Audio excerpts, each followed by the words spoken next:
So, Blade is a pretty cool character, don't you think? Being the most iconic of Marvel's vampire characters, which, yes, there are enough of them to make it a subcategory, Blade has had a very long-standing career, even outside of his various comic appearances. He's had an animated series, a video game set to release soon, and has made cameo appearances in properties like the Spider-Man animated series, Spider-Man Friend or Foe, LEGO Marvel Super Heroes 2, and most recently Marvel Rivals. But of course, it all comes down to easily his most iconic adaptations, the three films released by New Line Cinema, Blade, Blade 2, and Blade Trinity. And with how horrible his MCU debut is progressing, seriously, they've had a script for this film ready since 2013. These three films will probably be the only time Blade is ever seen on the big screen. Unless you count Deadpool and Wolverine. I don't like Deadpool and Wolverine, but something I do like is the first Blade movie. I'll talk about the sequels later, but first, Blade 1. Blade is such a special movie to me. It's so aggressively 90s, so obviously proud to be what it is, that it does make up for some messiness here and there. Well, I might as well get the negatives out of the way first, because it's going to be a pretty short section. While the action in this film is usually incredible, filled with pure style that I've never really seen any other comic book movie replicate, sometimes I think the film should calm down a little bit. Like, the action scene on the subway tracks has its cool moments, like Blade pushing someone's face into a moving subway, and Blade catching onto the end of it to make a swift exit, but there's so much flashing lights and quick cuts that it makes it super hard to focus, and honestly got a bit nauseating. That being said, when the action scenes hit, they really hit. The final confrontation between Blade and Frost is just so good. It's probably one of my favorite fight scenes in a comic book movie. A lot of people will say that the effects haven't aged that well, and like, yeah, the CGI is from 1998, so it obviously hasn't held up the best from an objective standpoint, but I don't think it's as bad as people say. The scene where the two vampires blow up looks silly, yeah, but that also makes it really charming. I love how the film looks, and that includes the somewhat messy CGI. But enough about the action, that's what everyone talks about with Blade. I want to bring up the characters, because they're surprisingly really good. Frost is a pretty good antagonist, honestly. He's nothing super amazing or complex, but he doesn't need to be. He's just a smug, emo asshole, and I love how even though this is a decade older than Twilight, Frost looks like he'd fit right in. But he also has his hidden depths. I kinda read him as this vulnerable and insecure guy that hides it under a mask of smugness, like when he taunts Karen but can't take it when she taunts him back, exploding at her for challenging his worldview. It's pretty neat stuff, even if it isn't anything major. Karen and Whistler are very fun additions to the cast, balancing out Blade's cold demeanor. They have great chemistry with each other, and the character moments between them are some of my favorite scenes in the film. I think the side characters are fun, like the guy who keeps getting his arm cut off. When Frost acts like he's about to cut it off again and then just tells him he's messing with him, it's genuinely really funny.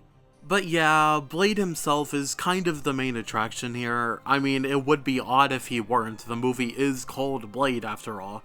I love how much care the writers put into Blade as a person. His cold and silent outer shell hides a more kind-hearted person who's just been so hurt by the world, he builds up walls to protect himself. Wesley Snipes' performance is incredible and truly makes Blade who he is in this film, which brings me to the best scene of the film and franchise. Later on in the film, the vampires come to Blade's hideout and take Whistler and torture him to get information, and they leave his bloody, beaten, barely breathing body just laying under a tarp for Blade to find. And Blade's reaction is just so good. He knows exactly what is under that tarp, and when he lifts it up, he can't even bring himself to look for a couple seconds. And when Whistler is revealed to be barely alive, Blade just silently starts cleaning up the blood around his wounds, allowing him to talk to Blade. He just keeps wiping away the blood, even though the wounds are fresh enough for more blood to quickly replace it. Even though he knows it's too late, he just allows himself to pretend that he's going to be able to heal the wounds. And when Whistler asks for the gun, his silent refusal before reluctantly actually giving it to him just breaks my heart.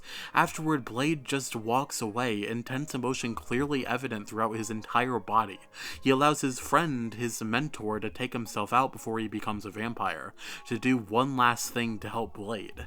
This is how you write a stoic character. Being stoic does not mean lacking emotion, it means not letting it control you, even if it's clearly apparent to onlookers. I love how even though this incredibly somber and emotional scene clashes with the rest of Blade's silly and over-the-top action scenes on paper, it doesn't actually in practice. The filmmakers knew how to write Blade, and this scene is the culmination of that care. Okay, this is going to be a tonal shift, but Blade is also really good at setting things up. The Exploder Serum is obviously used to defeat Frost, but the blades popping out of the sword are used to knock those serums to the ground. Karen's ex-boyfriend at the very beginning that got like 3 lines at the start returns later as a zombie thing. Blade's mother also comes back, though admittedly, I do think they could have done more with her. She does feel a bit thrown into the film during the finale, but I do like how Blade's mother plays into the themes of the movie. His birth mother, who is human, is now mingling with the vampire world, kind of like Blade himself, who is half vampire, half human. It also reinforces Blade's struggles with his identity, and because of that, I do appreciate it being in the film, even if I feel they could have done more. But yeah, Blade is a really good movie that I do think kind of gets unfairly coined as a dumb action flick. I mean, it is a dumb action flick, but ignoring the amazing characters and themes is a little insulting. Blade is a personal favorite comic book movie of mine, and I think it deserves to be talked about even more than it already is. 8 out of 10. Please check it out. Blade 2 is such a frustrating movie. I can so easily see an incredible sequel to a great film, but it just misses the mark in so many areas. Okay, so you know how I literally just said that Blade 1 is a dumb action flick, but it's not just a dumb action flick, and how Blade and the surrounding characters are surprisingly compelling for me personally. But with Blade 2 you can throw that all away because now it's just a dumb action flick with the characters who know they're in a dumb action flick. Everyone is either fodder to pick off or they have insane plot armor in order to survive.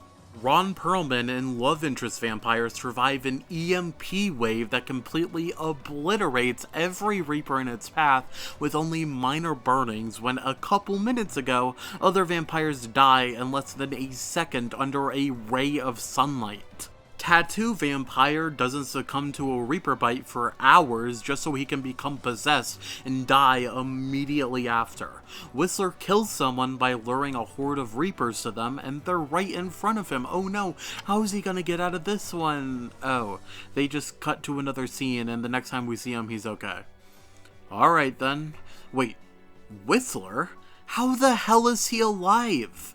So you know my favorite scene in Blade 1, the one where Whistler dies?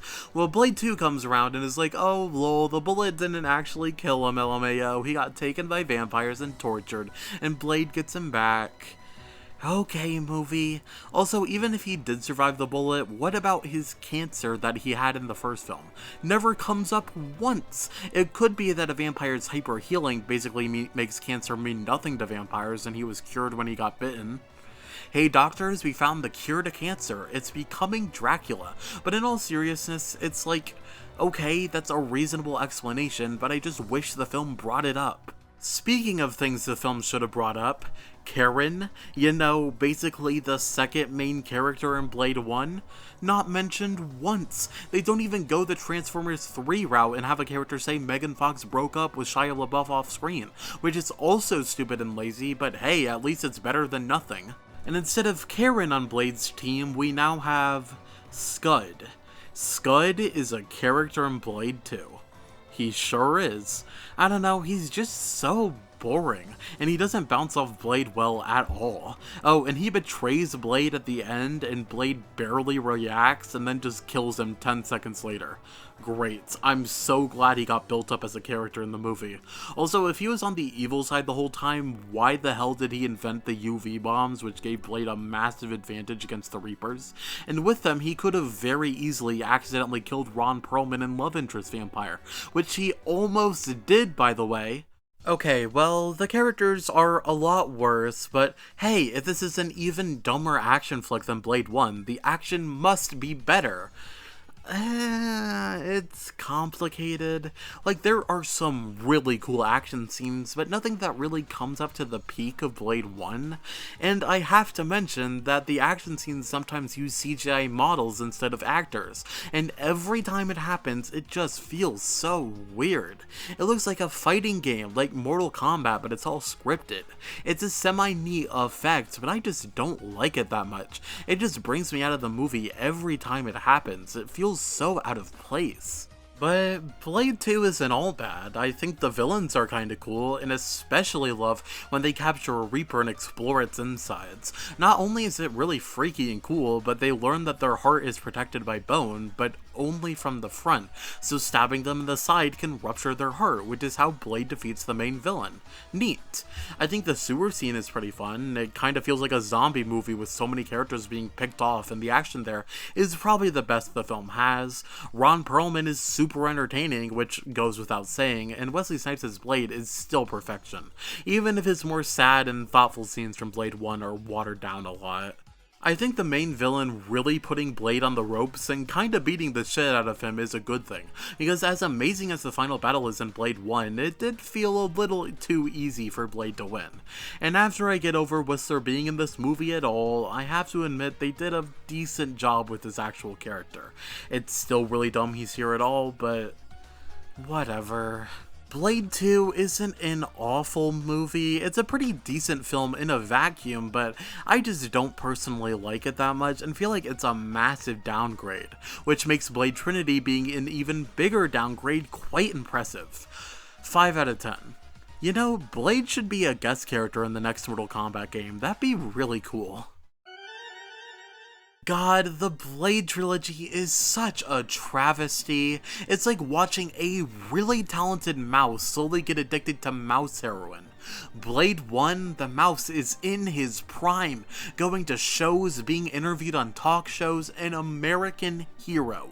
Blade 2, okay, the mouse is getting worse, he's drinking a lot more, blowing off his significant other, people in the industry are starting to be worried, but I'm sure this is just a small hurdle, he'll be back in his prime in no time. And now there's Blade Trinity. Blade Trinity is that formerly talented mouse's corpse, except Ryan Reynolds is doing a little dance on it. I don't know. Blade Trinity is a bad movie, which is a very hot take, I know. Honestly, the insanely flawed writing decisions, absolutely horrible villain, terrible attempts at comedy, and Wesley Snipes playing Blade for like 15% of the film, while the rest was basically a stunt double. All of that wouldn't bother me so much if the film wasn't so boring. It's Blade. Being boring should be illegal in a Blade movie, but apparently not. Everything is just so slow. Most of the plot is just our heroes either trying to find a way to defeat Dracula or explaining why he's so awful for humanity. Has this movie ever heard of Show Don't Tell? Let's see, what does Dracula do in this entire film that makes him so terrifying? First time we see him, he kills a girl. He kills one of the characters in the main group, but she had like 5 lines in the entire film, so I don't really care. He has like blood farms or something, but these things seem to be an older thing, and Dracula was only awoken recently, so I don't know how much involvement he had in it. And then he sword fights Blade and turns into a big scary monster. So in this entire film, Dracula kills 3 people. 3 fucking people. I don't even know what to say about that. Also, Dracula looks like this. That's not Dracula, that's a crypto bro who unironically calls himself an alpha male. Oh, and there are other characters. Ryan Reynolds does Ryan Reynolds stuff. He's basically a diet Deadpool, and he is truly dreadful in this film. 90% of the time, one of his jokes is gonna be a dick joke, and it's not tiring at all, trust me. You know, watching this movie and films like Green Lantern and X-Men Origins has made me realize Ryan Reynolds has just played Deadpool his entire career. He's always been a character actor. It's honestly a bit depressing. But tangent aside, there's also Bow and Arrow Girl, and she does nothing special. I don't even remember her name or anything she does in the film. There are a bunch of other characters who also do nothing, which seems to be a trend in this universe. Also, I just can't wrap my head around the first 15 minutes of this film. So basically, the government wants to arrest Blade because they think he's a crazy murderer, so they catch him, and also Whistler dies for the second time in this series, but it barely matters. I just think they didn't know what to do with him, because he sacrifices himself to keep Blade from being captured by the government, and then Blade gets captured by the government. Okay. But then, it turns out all the people who captured him are either vampires or working with vampires. So they, want to kidnap him and kill him because he's strong and killing vampires or something. I don't know, and then characters we've never seen or heard of before rescue him. Okay, I'm not saying that it's ridiculous that there are other vampire hunters in this world. Of course there are, but this is just lazy. How did they know Blade was captured? It was a secret military operation. How did they know where he was? It was a secret. Why didn't they go to Blade earlier before he was in jail? Anyway, the point is that they basically completely dropped the military being mad at Blade plotlines, so what was the point of it? Just have the vampires capture him without framing him for killing a human. I also just don't know what Dracula's plan even is. He's just strong, and they need to beat him because he's gonna kill everyone if they don't stop him, but what's his actual plan? He briefly mentions the vampires wanted to become daywalkers and they think Dracula is the key because he's not affected by the sun, which is very similar to the villain's plan in Blade 2. But it's not like that's Dracula's idea, it's just the vampires who summoned him who think that. And also, this never comes up again, so I don't know. At least the action is pretty alright at times. Despite the millions of quick cuts, it can be exciting if used correctly. Though even if it's not terrible, Trinity definitely has the worst action of the trilogy, because there are moments like this 2-minute long chase scene that's so low energy due to the super low-key music, and at the end, Blade is jogging because even he doesn't care. Speaking of that, Wesley Snipes was barely in this movie. Apparently, he and the director did not get along during production and barely communicated. So outside of close-up shots, they just used someone else, which is just upsetting. Wesley Snipes was born to be Blade. He is perfect in the role, so it sucks that he's barely in the finale to the trilogy, especially with his name plastered on all the posters. Blade Trinity isn't completely god-awful, but I'm not really willing to defend this one. It's just a bad movie, and while it might function as a film when it's in the background and you're barely paying attention because you're practicing your Roy in Super Smash Bros. Melee, that's not exactly a compliment. 3 out of 10. Don't watch this movie. Just quit after seeing Blade 2. Because at the end of the day, the only thing I learned is that Blade Trinity had a really weird amount of gay jokes. It is a lot. I genuinely wish I kept a counter because it was honestly pretty jarring, so take that as you will. So that was the Blade trilogy. Now that I think about it, this sucks. There are 4 movies where Blade has appeared, and I only like one of them. I don't hate Blade 2, but I don't like it either. But hey, Blade 1 is so good that it kinda makes up for everything else. It could be worse. You could be Ant-Man and have your best film be a 5 out of 10, and your worst film be the worst in the entire MCU. The grass is always worse somewhere else. That's how the saying goes, right? But yeah, thank you for sticking through the entire video. I know I had some pretty hot takes. Disliking films like Blade 2 and Deadpool and Wolverine probably is the most popular take out there. But hey, I'm gonna be true to my opinions and be genuine, because I think that's the least I can do. Please subscribe and all that. I know it's annoying to hear, but I learned my lesson the hard way. After years of never saying it during a video, the one time I actually did say it, I got 50 subscribers from one video, which was insane for my channel back then. I just make videos about whatever I want to pretty much, and my next one should be releasing next week. Hope you're looking forward to that. Again, thank you so much for watching. I'll see you next time.